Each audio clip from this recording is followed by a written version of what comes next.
Imran Khan, ex Primo Ministro del Pakistan, è una figura di grande rilevanza internazionale, noto per il suo impegno nel trasformare il panorama politico e sociale del paese.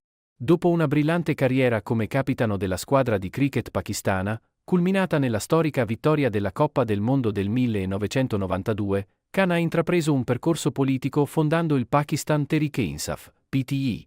Il suo governo, iniziato nel 2018, è stato caratterizzato da riforme coraggiose volte a combattere la corruzione endemica, migliorare l'accesso alla sanità e all'istruzione, e rafforzare i diritti delle fasce più deboli della popolazione.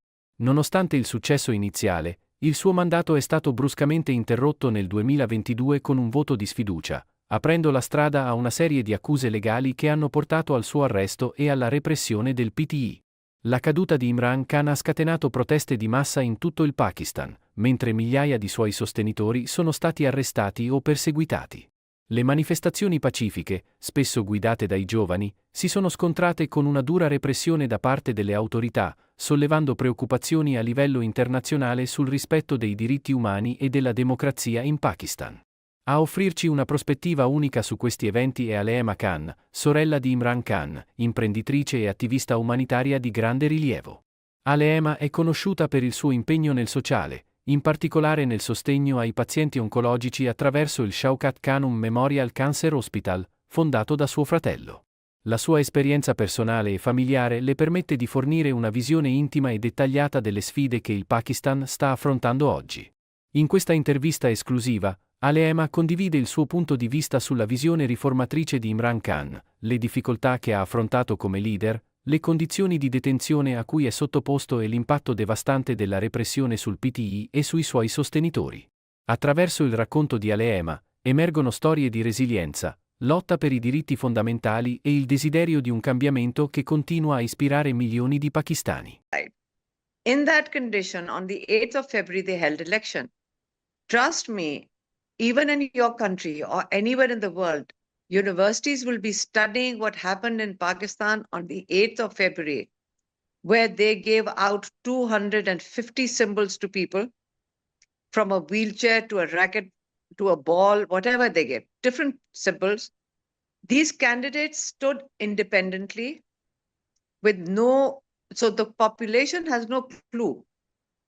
But now this population in 1 month learned who the candidates were for PTI. Secretly. This was all done very secretly and through social media. So what didn't exist in the last century was, and Imran Khan got landslide victory in that election. So they then went into shock. Next day, they started adding numbers and created the second form, and they obviously distributed it amongst the other parties. Now, when you steal people's vote, this was one election where people understood this vote didn't belong to the candidate. This vote belonged to me. I voted. And you're now offending me by stealing my vote. So don't forget, at that time, somebody interviewed me. I said, it's not a matter of if, now it's a matter of when people and their anger and the unfairness of it is going to start showing itself. And now the protests have been gathering momentum, where people are asking for their stolen vote to give it back to us. They have subjugated the Supreme Court. So when my brother called for a protest on the 24th of November, he told the people, you will come out for the rule of law, you will come out for democracy, and you will come out for human rights. He said these three conditions, that there are thousands of people, political prisoners in jail. People are getting abducted. I've been to jail. My sister's been in prison. We are followed when we step out of the house. When I speak to you, every time somebody says you're speaking to the media, we expect to get picked up and abducted.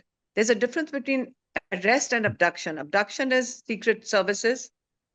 This is something that was happening maybe in some of the countries in South America or even in Europe decades ago. That's what we are facing right now. But we don't have fear anymore because we're all here for a cause. my brother, they are trying desperately that he should make a deal to bring him out. They'll finish his cases. He said, no, I'll face all my cases. He is facing his cases and he refuses to basically come out on any deal. So that's the situation and we are right now. On the 26th of November in Islamabad, we were there, my sister, myself, we are eyewitnesses to this that I'm going to relate to you. It's something that is still a big shock to us.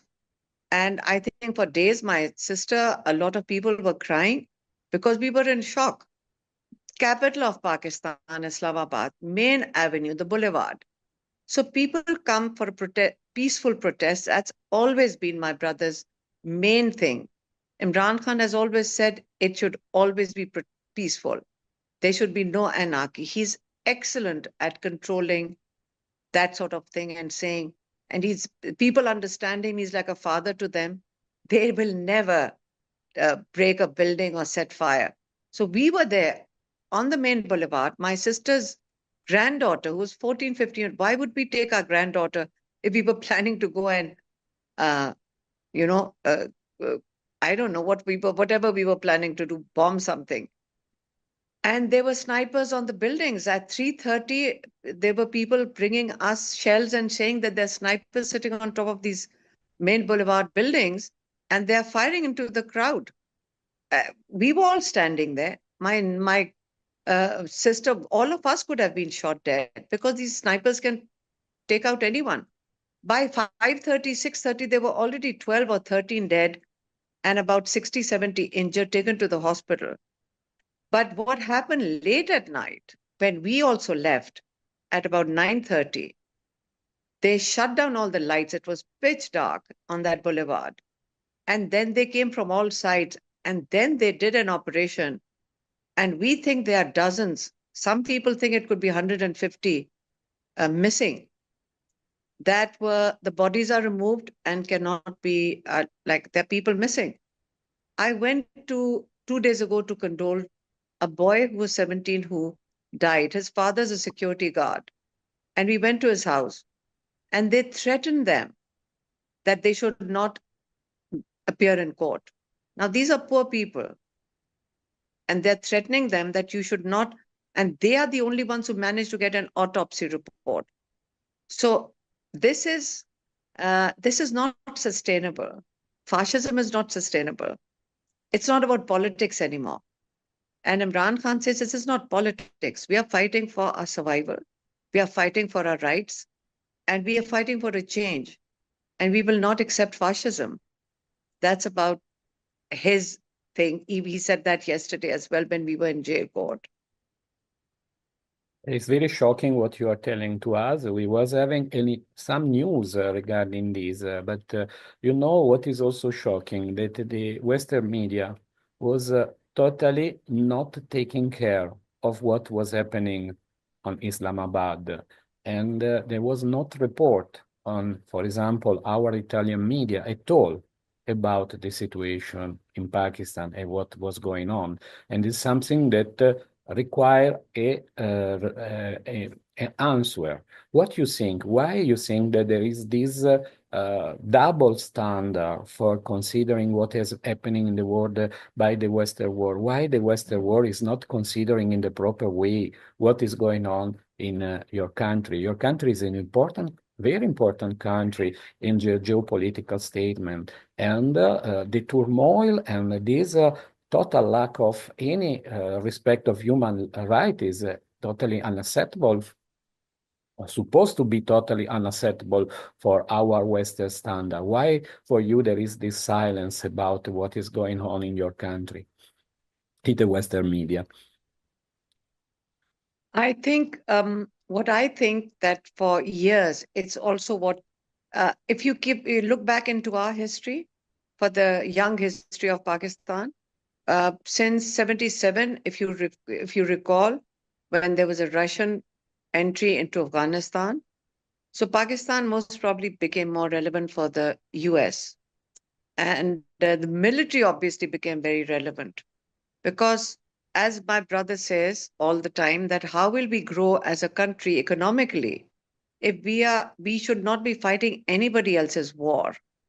And at that time, with our military engaged to support USA or the NATO forces against the Russians in Afghanistan. So we got caught up in other people's war, basically. That's the role Pakistan ended up playing. So if you look at Western interest or, I don't know, USA interest, so it's understandable when people think from their own point of view and not human rights, and they think about their own strategic interests. So uh, they will feel that it is more important to support military control in a country so that they will work directly with them.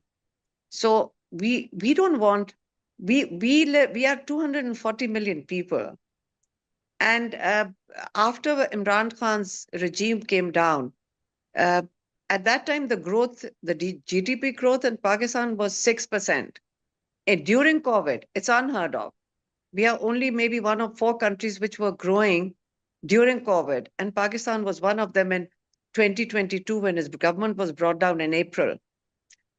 And since then, we are down to zero and maybe negative growth. So, what do you think happened during this time of hyperinflation?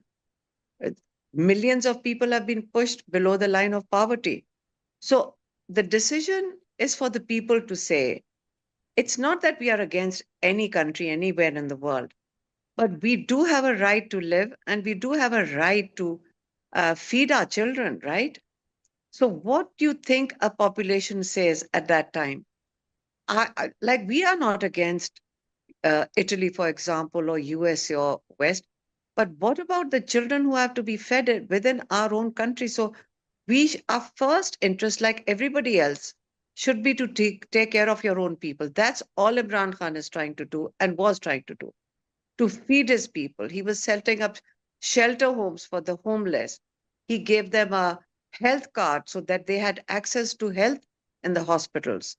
He was giving them free education, like with first priority for get them discounted grain, get them discounted oil and gas. Now, our people have the right for that, and that is human rights. And that should be now the consideration for this century. This is the change actually that's happening in the world. I'm happy to say it's not coming from us. We are an older generation. We most probably we were trying to destroy the world and the future of our children. But the new generation everywhere, we are happy to say, there's a downside to social media, but there's an upside to it.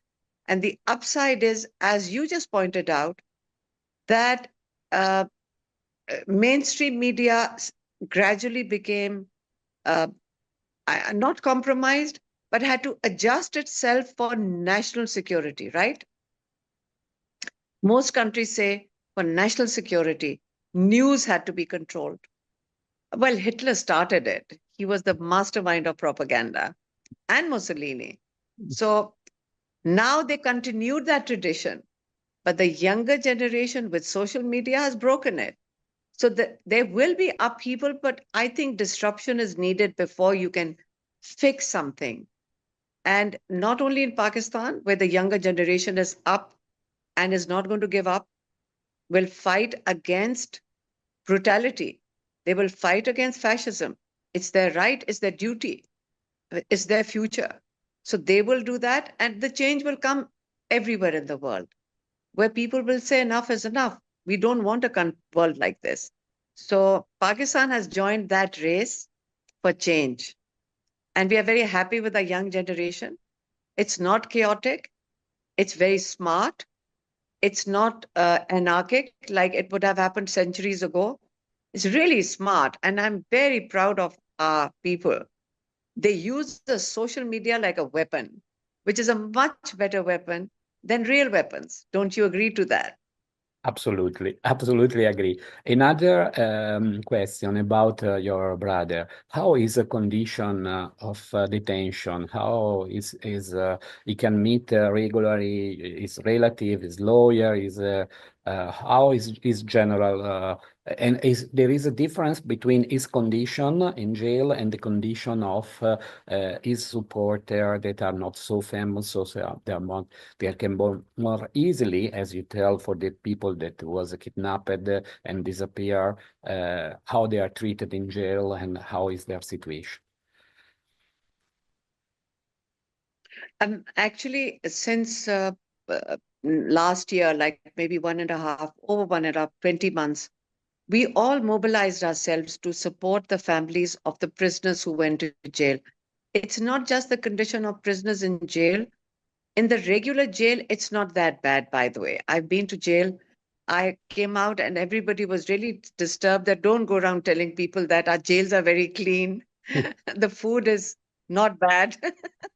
They were not happy that. So why are you saying that? I said, it works very efficiently. They lock people up for 12 hours, like at night, like sunset to sunrise, and then they open the cells. So people, they're courtyards, and people can come out, and they are together, and it's quite, it's okay for everybody because they mix with each other. They're not locked up in the daytime. They can exercise or whatever. But that's not the condition. That's a regular jail routine. They are allowed to call from a public phone office thrice a week to their families. So once when we go to jail to visit my brother, we see lines of people standing on PCO thrice a week, one. Then they can have family visits once a week. But that has not been the same for my brother. Imran Khan has been in the same cell, but not allowed to mix with anybody because I agree with them, it's for security reasons. So he was in complete isolation, and the cell is 7 feet by 10 feet with a toilet at the back, which includes the toilet. So it's a small cell, but he is not allowed to go out. So his time, but he's a man who takes a challenge. He says the fight is always with yourself. It's never with anybody else. So he wanted to see if he can take this challenge. And he's not complained. All he wants is books. He's very positive. So he says, oh, I would have never had a chance to read all the books I've been reading, and the knowledge that was missing, there were like gaps in my knowledge. And he reads, I don't know, he's already read hundreds of books. Obviously history, on Islam, on Sufism, and he reads the Quran. So, but fortunately, now, because this government put 200 cases on him, so in the beginning, they thought they'll take him to court, but then they said, we don't want him to be seen by his people. They're so scared to even let him out. So they decided there's a community center inside the jail. They decided to set it up as a courtroom. So we go to jail for his court hearings. So there's a judge, the prosecution, our lawyers, and then Imran Khan and his vice chairman at that time, he was also in jail. They protested. Shah Mahmood Qureshi, they protested. They said it is not open trial unless you get the media. So now we have 6 or 7 selected media also present over there. The family, the media, the lawyers, and prosecution with the judge. As a result, we are able to be there with him, the lawyers and the family, maybe sometimes 4 times a week. So which is very good. He gets a lot of communication. They have tons of cameras and listening devices in the courtroom. They want to listen to everything we say. My phone that I speak on, I've been told that there's a system called Pegasus, which listens to everything I say. Somebody said they have spent $100,000 or maybe $200,000, especially for my phone, for some listening device on my phone. I was very disturbed. I said, if you had given me the $200,000, I would have told you everything in any case. And we would have given that $200,000 for our fundraising that we do for scholarships. But I'm really upset about that. And I've sent a message that please, next time, give me the money. We'll use it for a good cause. And I will tell you everything on a daily basis. Was a great answer from you. And also your true answer about the condition of the jail is very, very important because the truth is always that there can be some change inside the United States policy, and maybe will be some pressure on the Pakistan military to change their position. You think that this is something that can really happen, or is it just a hope that can this change in power in United States can have a political and effective effect also on Pakistan situation? Actually, the change that we are looking for, is from within our country. It should be from within Pakistan. It should be our own decision. It should be, when we are going through the process of, I wouldn't say revolution, but I feel it is like a revolution because it's a change of thinking. When the public changes its mind on how they would like their country to be run, then we should not take the victory away from the people of Pakistan. It is the victory of the people of Pakistan. And they put up such a big fight. At the end, you say it was a technical decision, would be really unfair. It is our victory. We are doing it intelligently. We are bringing a change. It's a 90%, by the way, there's a 90% attitude in Pakistan. It's very clear. We don't want the system anymore of subjugation. And at the moment, this whole thing is not about how the country should be run. At the moment, this is all about one man, head of military, having dreams of being a ruler with a puppet in the front for the next 8 years. That's the demand, by the way, from what we are hearing. The demand is that I'd like to be here ruling this country for the next 8 years. They did a constitutional amendment, which is what we were protesting against in November, which was only so that he could get an extension to his military position as Chief of Army Staff for 3 years. And then from there onwards, although he's a retired man, to have the option of another 5 years. So that is total of 8 years. Pakistan this is not our future anymore. We don't want military dictatorship.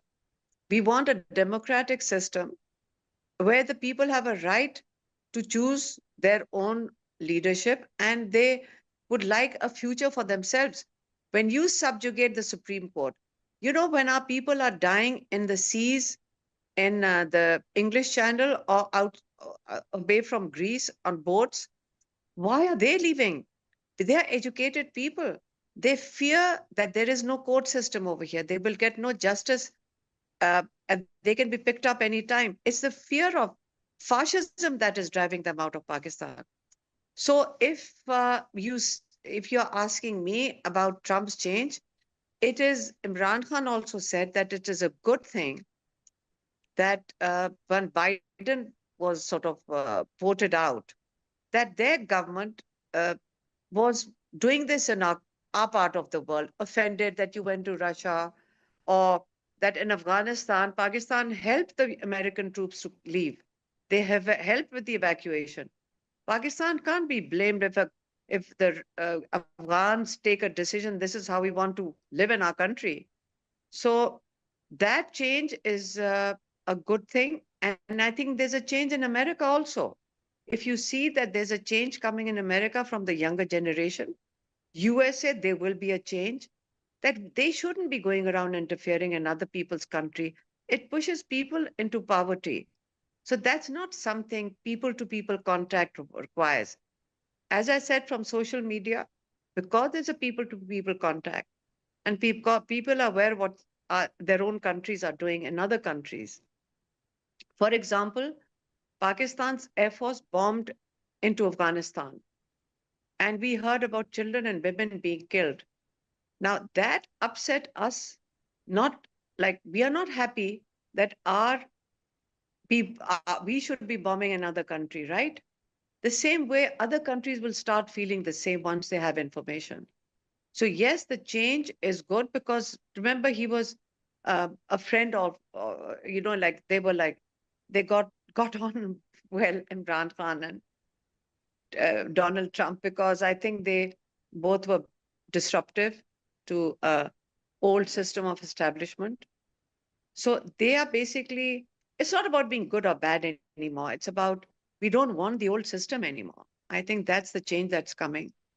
And the new administration that we are seeing on social media, that's a different way of communicating. Like some of the officials who haven't taken charge as yet are on social media, which means they're communicating directly with the people of a country, right? So one of their people wrote "Free Imran Khan" on his post. I think he's his special rep or something. And 12 million views. He was shocked. He said 12 million views. So 12 million views gives you an idea how well received it was by the people of Pakistan when he Yes. wrote "Free Imran Khan." Yes, yes, we was aware of this and was very, very interesting. What you think, 2025, tomorrow is 2025, will be the year where finally your brother can come out of jail and Pakistan can get the future that he deserves? If I analyze the current situation, remember we are going through this for over nearly 2 years now, right? We never thought we'd ever, we were. I told my brother yesterday. I said, the roller coaster that you've made all of us go through, it's like a roller coaster. We never thought. I said, last 1.5 years for our family has been police, jail, lawyers. That's it. Nothing else. I mean, but it's been an incredible learning experience, I have to say. It's incredible how Allah gives you um, not just strength, how something that you never imagined you'd even plan on doing. I mean, if you ask me, I don't want to see the face of a courtroom or police or lawyers. And then it was and media, and it was actually um, I don't know, it wasn't depressing. It was a learning experience. So every day you learn something new. And this is a road to freedom, definitely. We feel good about ourselves that we stood up to it. Somebody just came out of jail yesterday. Not jail, he was abducted by this military the agencies. And again, a businessman, very smart, highly educated young man. And all he was doing was helping, like we have a group that helps prisoners' families. We support them. So it's like a charity program. He got abducted, but 10 days he spent in a dungeon, like a basement, with his face covered, and he was interrogated and he was treated very badly. You know what he said to me yesterday? Very pampered, from a very prominent family. He said, you know what I'm happy about when I came out? I said, tell me, what's your experience? He said, I am so happy that I did not give in and I came out. I've gotten over the fear of what would happen if I got abducted. So he said, I'm victorious over my own fear. And that was his excitement. Like he was very happy.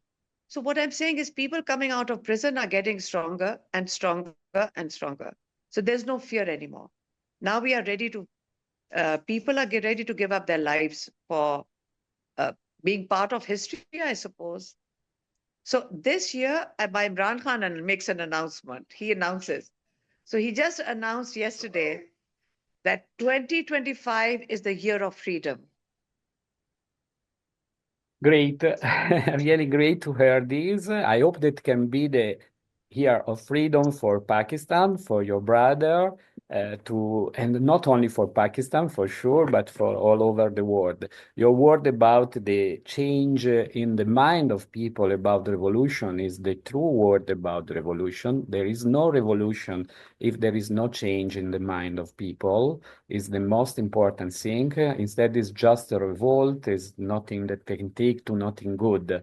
It's just when people understand and improve themselves that can be some change and this is the most important. So the objective must be this, and the one that you and your brother are so courageously taking care about. So thank you again for the interview.